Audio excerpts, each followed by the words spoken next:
So I moved to the new site for By the Farm because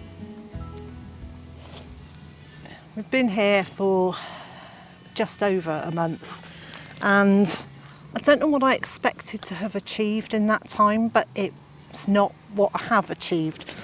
Part of my expectation was that this would all be completely set up and good to go. I'm growing huge amounts of food by now, and another part of me sort of thought, well, if I manage to get one thing in, I'll be doing okay. So I have that conversation, two conversations going on, two sets of feelings going on all the time. But I have managed to get some harvests in. So this little bit here is, actually this is lovely. This is composted manure, which is in a huge heap that was here when we moved in. And I've just put that down on top of cardboard. I've got some potatoes in here. They're Sarpo Mira, so I'm hoping that they'll give us a harvest before the end of the year. And this one I'd left in the bag, and you can see they're growing out of the bag. So I'm going to pop one in at this end as well. And it's really odd with gardening. Our expectations are always, I think we're really harsh on ourselves as gardeners.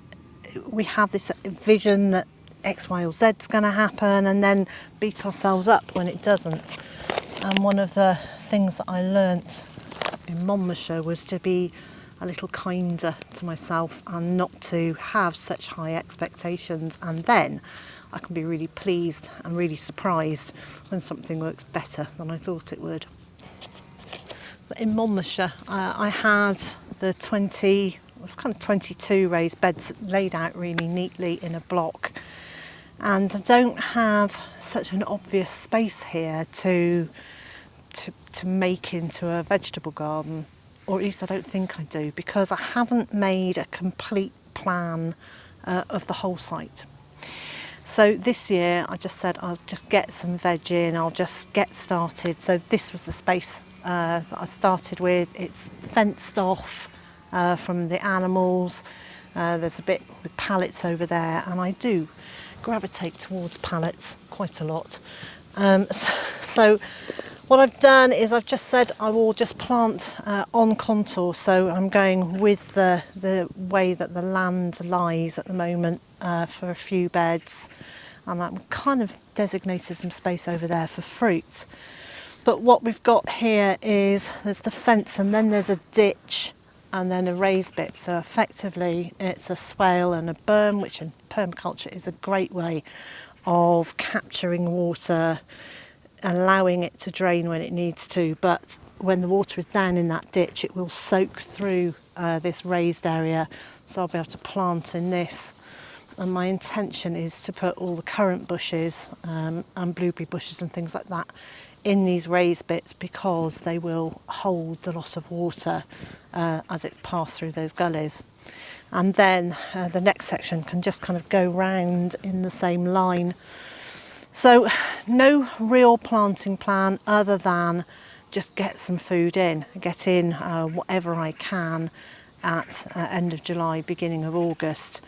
And there's quite a lot of options of what I can plant, but also just being really conscious that we don't know when winter's going to start, because it's all new. We are in a completely different microclimate. So no real planting plan, but what I did was, when we first came here, was put down this cardboard to try and kill off some of the pernicious weeds. Mostly it's docks, there's a few stinging nettles. Well, they get dealt with quite quickly, but the docks are a bit more pernicious. And I've just been making little planting pockets through the cardboard, and the soil here is, and the way to find out fairly easily what your soil is like is to give it a good squeeze and see if it sticks together, which this does. So it's got a clay content, which I'm pleased about, because that will hold the nutrients. But the issue with clay is in the summer it goes like concrete, which is certainly what we've got in other places, and in the winter it's just like a quagmire. But luckily the way to resolve both of those problems is to add organic matter. We've got plenty of organic matter. I'm already making compost. So hopefully, bit by bit, over the next few years, we'll be able to improve this very clayey soil. The other issue with it, which is exactly the same as I had in Monmouthshire, is it's very stony. And I didn't want to do raised beds here. I was hoping just to plant straight into the ground. But I think there are places where I'm going to have to look at using raised beds because there's just such a huge number of stones in the ground that it's going to be very difficult to plant. So prior to us living here, this was an equestrian site. So the soil has been really compacted by having horses living on it. I think you can hear the stones in here. So yeah, it's been very compacted with horses, and the joy of taking over a site that's had lots of horses on it is there is a huge pile of manure that we can use and we can access to help us improve that soil. But as far as I know, this hasn't been used for vegetable growing for a very long time. I do know at some point in the past, when this was run as a small farm, one of the paddocks in that direction was a very fertile paddock and grew a lot of vegetables in it. But this area, I don't think so. Our main reason for moving from Monmouthshire to Carmarthenshire, well, maybe there were two main reasons. One was that we wanted to keep some livestock, which we couldn't do on the land that we had there. And also I wanted to take all the experience and all the lessons learnt at the previous homestead and apply them to a new space. I find developing new ground incredibly exciting, and we've got enough space here with 11 acres to keep me going, well, probably for the rest of my life.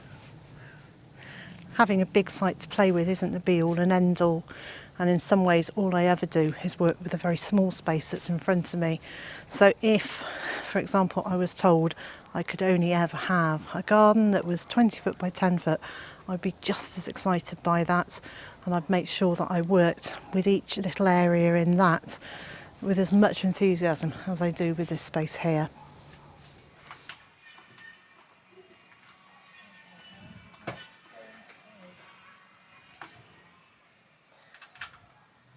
Hang on, what are you doing? Well, helping me. Are you undoing it?